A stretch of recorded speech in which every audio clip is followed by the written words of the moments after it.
Welcome to Uncaged. Today we're speaking with Brandon Jones. Now, Brandon is the CEO of Throughline.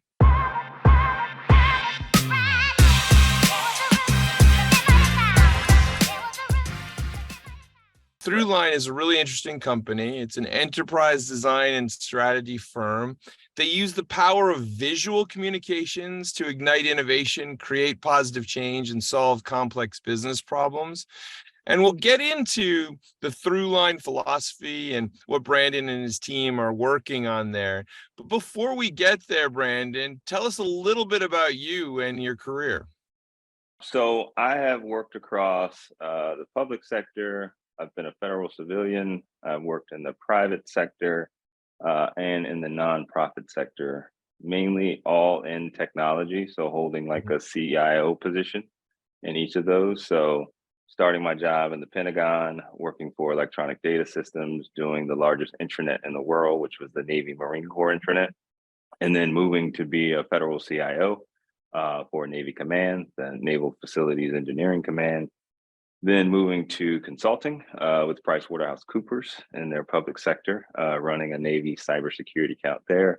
Mhm. And then the penultimate job before this one was I was an insurance CIO for a nonprofit, and then now to the CEO of Throughline. So kind of worked in a bunch of different sectors, still Yeah, I having mean, what a technology across. fascinating background you have, Brandon. And I'm imagining you can pull so much from all of those different experiences to what you're working on. But tell me a little bit about Throughline and what the leadership challenge is there and how leading an organization like this is different than some of the other things you've done.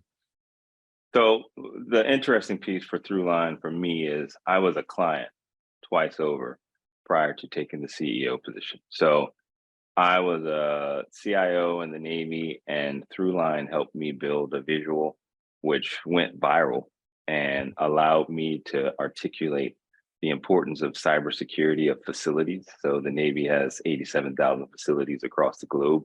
And then my job at the time was figuring out not only the business systems that run that command from an IT perspective, but also all of the OT. So your industrial control systems, your building control systems. How do you protect those things because now they're online, or the meters that are on every building have Wi-Fi connected to them and they're not secure. So they built a visual which ultimately ended up in $100 million in funding to go Mm, fix that across the globe. So wow. and then when I was an insurance CIO, they helped me tell the story of what we were doing from an insurance perspective to garner funding for a new website, a member portal, and a new system of record, just by showing a one-page visual, showing how everybody fits in and how everyone aligns to the strategy. And really, so understanding the power of those visuals is something that I've experienced as a client. Then I became a board of advisor for Throughline. And then a year after that, I took over as CEO. You know, it's so fascinating the area that Throughline focuses on. And it's something that, whilst it changes businesses and changes perceptions on topics, probably doesn't get thought about enough. I mean, I can think of maybe two or three business charts that have essentially defined my career, right? Defined everything that I've done. And I think that we underestimate the importance of getting these type of visual communications elements correct. I mean, tell me a little bit more about kind of the work that you guys do and how that's evolving. So I would say, Van, my main goal just here at Throughline, but also in life is how do I create a win-win situation on a human being level? So Mhm. if I take you as the executive, how can I elevate your status? How can I help you work with your colleagues? How can I help you visualize your strategy in a way where you show everyone where they fit in? How can Mhm. I help you tell that story? How can I help you make that story come true? And what are the things I can do to enhance that for you is really what we try to do. And what I see now, kind of the biggest blocker in business transformation as a whole deals with understanding the problem, getting Mhm. clear on the vision, articulating the why, achieving alignment, taking people with you, and Mm. then developing the business case, and then doing the work and making the changes that are required to get those outcomes and that impact that you're looking for. So that's what we do in a nutshell. So we're a unique firm. We're about 90 people strong. We Mhm. work in the DoD, FedCiv, and commercial. So, and Fortune 100, I'm able to see at the highest levels what they're doing, and then map that to what the Department of Navy and their leadership and their admirals are doing from a strategy perspective. And then when you're able to sit across all of those, you notice a lot of similarities across some of these complex problems. And then being able to, one, have a framework to mitigate those, but also Mhm. telling the story visually, because we remember, 85% of what we see. Yeah. Um, that's the impact there of what we're doing at Throughline. I really love the business. In the marketing and media world, there have been a couple of charts in particular that it's incredible how sometimes visual communications can be created in one way and then it gets interpreted and then utilized and it becomes almost like the thing, right? Right. Exactly. Yeah. Exactly. Yeah. And obviously, you've been a leader, Brandon, in a whole bunch of different places. And certainly, I imagine that this through line presents new challenges to how to grow the business, how to innovate, et cetera. I mean, tell me a little bit about kind of how you stay motivated. What are the challenges that motivate you today? So I think you hear the buzzword of digital transformation. Hmm. So I would say what motivates me is helping executives and leaders navigate that digital transformation, like Hmm. where they would need to go from. So if you do have your strategy and you have that strategy visualized, like where do you take it then next? And Hmm. then the second thing I would say is enhancing the customer centricity. So we're all focused on the customer experience or the employee experience. So how do you enhance that? How do you, Hmm. through visuals or in a visual way? And what we do, we leverage a human-centered design approach. Hmm. How do you bring the human beings that ultimately need to use the thing and produce the thing, and they need to be efficient? How do you bring them along and maybe bring them up front instead of maybe handing that to a developer first? I think there are ways that you can design things that ultimately make a big impact on the end. But you can do Yeah. that up front. And then I think just by doing that, that drives innovation and agility. And a Yeah. lot of companies now are, you need to be agile because you're not sure of, whether we're in a recession or which way we're headed. So economic downturn. So being able to have those things, I think we do well, and we've got over 1,700 examples of how we've done that across, again, DoD, FedCiv, and commercial. Yeah. It's amazing. I mean, tell me a little bit, obviously, Brandon, I mean, the world is moving fast and there's a ton of new technologies every day. Tell me a little bit about how you're able to slow down and explore ideas when you're trying to put something together for a customer. So I think it's really being mindful about taking the time to think. Mhm. And I'll take you back to a point in time when I was a client of Throughline, and we've got a really innovative office here. As you see, I'm sitting in our library, and I love it. it's wallpapered with kind of books, and then I've got the books behind me. Um, but I can remember being an executive in the Pentagon and the Washington Navy Yard, and I had literally 16 meetings a day.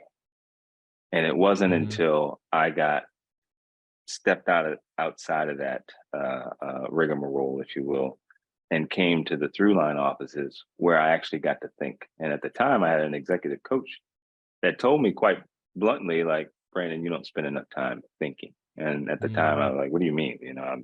I'm going here and here and here, and I'm leading, 1,000 people across the globe. And what do you mean I don't spend enough time thinking? And it's really being mindful about that. So me, one, having that experience and then sitting across the table from a Fortune 100 executive and being able to kind of speak that truth to power, in Hmm. that regard. And then kind of again, what we bring from a human-centered design perspective. And we're looking out for the rapid technical advancements. We're looking out for the client demands and how they shift. We know about the competition and we need to differentiate ourselves, one as a company, but two for that executive. It's just that mindful, purposeful, intentional approach. I know that speaking to our researchers, they say that you're a big practicer of mindfulness and Yes. meditation. Is that a big part of this? That is a big part of this. It's how I start my day, and I'm a avid reader, so I really big on quotes and books and pulling from examples and experiences.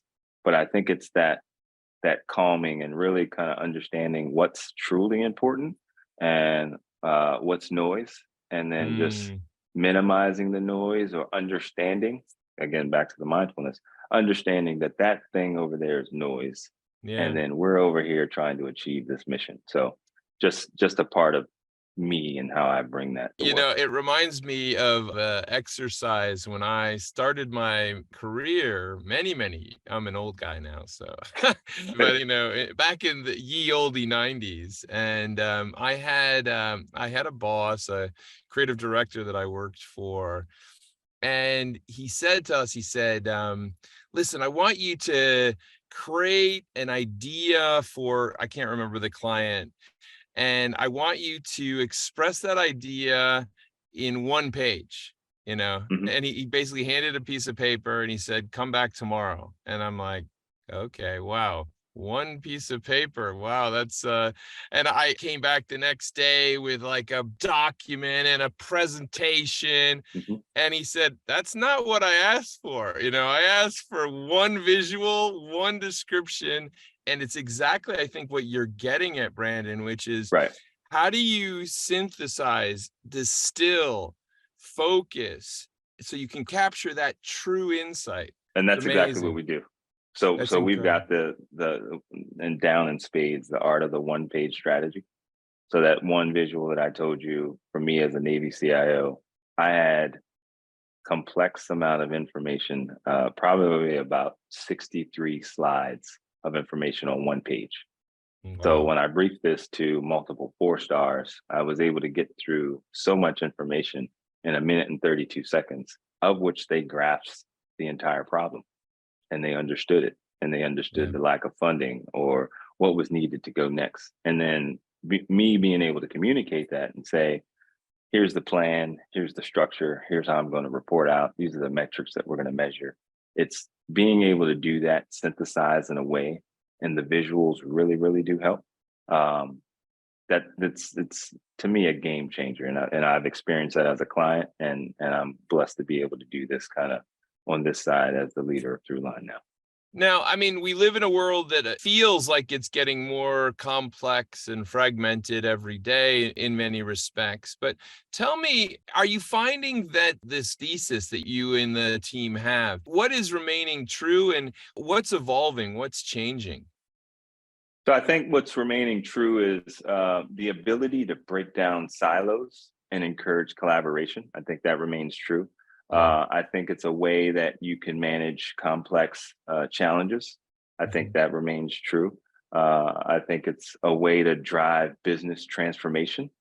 And I think the most important thing it's really embodying this fostering resilience, and then the key here is future proofing. Right. So organizations, as AI and the GPTs are coming out, like, you've got to be thinking of, how do I future proof today? So I've got to accept these things. And really what I'd like to kind of insert, technology is going to move at the speed that it moves, but it's the human beings that really need to be, so from the employee standpoint or from the user standpoint slash customer, like, being able to bring them forward and bring them along with how things are moving, that gets to that kind of resilience and future proofing. I love it. I'm not a big, I'd say, Nostradamus in longer term future. I never know where things are going to evolve, but I do love asking people kind of about the near future. So, I mean, we're obviously at a moment in history where things seem to change dramatically every couple of months. And just be curious how you and the team are looking at the next, let's say, couple of years. So I would say just things that we're thinking about. There is a shifting client demand. So if we're working with one client, like being able to grow with them as those demands shift. Mhm, I think talent is a huge thing. So talent acquisition and retention is something that's on our mind. We have mhm. a great culture here. It's very unique, and I would say even more than family oriented, because sometimes families can be dysfunctional. So we're more in the how can we be more collaborative and kind of create this space with creatives and consultants and kind of make this secret sauce. Yeah, So we're thinking of those things. Economic uncertainty is something that's on our mind, and where things are, and then that depending on where things are, that changes clients' buying patterns. yeah, So kind of ebbs and flows from there. And then the last thing I would say is the regulatory landscape and how yeah, that evolves. So again, back using the AI. So how's that going to evolve from a regulatory standpoint? And then some of the industries that we work in, like insurance, which is highly regulated, and then the DoD, which they've got their policies and how that yeah. aligns to their funding and the appropriated funds. And um, so these are the things that I'm keeping on my mind that I would say keep me up at night. But I think Yeah. we're again back to that future proofing and remaining resilient. We're doing that as a company as well. Yeah, yeah, and staying true to that kind of the core idea and message or complex message that you're trying to explain. I love it. Well, Brandon, I think I'd be remiss. You said you're an avid reader. I know that we've got a lot of young folks out there starting their careers and always looking for things to take a peek at. What do you recommend they read? Two books right now that come to mind is Breaking the Habit of Being Yourself by Joe Dispenza, and a book I'm three-fourths of the way through now is The Anatomy of a Breakthrough, and I'm Mm, blanking on the author's name, but it's a book about getting. Both of them are really about how to get unstuck, and I think mhm.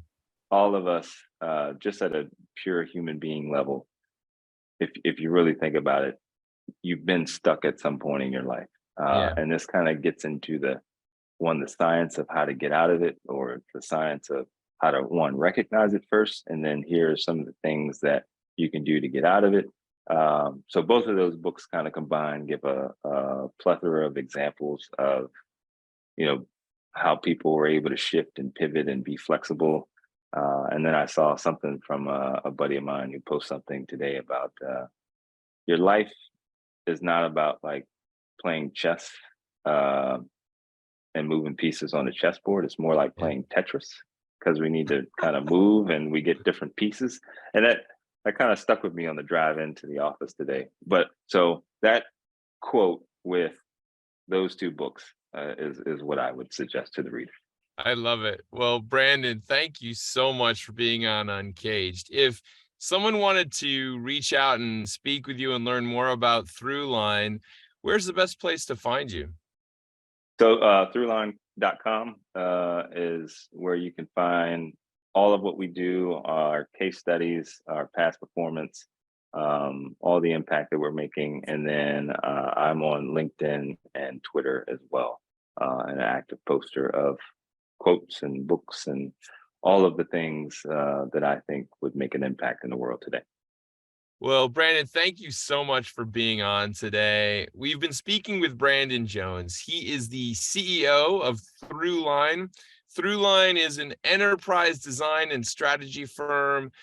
They use the power of visual communications to ignite innovation, create positive change, and solve complex business problems. And I think anybody who's out there watching or listening knows that if you get that right, if you get that visual communications, you get that strategy distilled in a meaningful way, it is literally at the core of everything that kind of moves businesses and organizations forward. So, Brandon, thank you so much for being on Uncaged, and we look forward to having you back.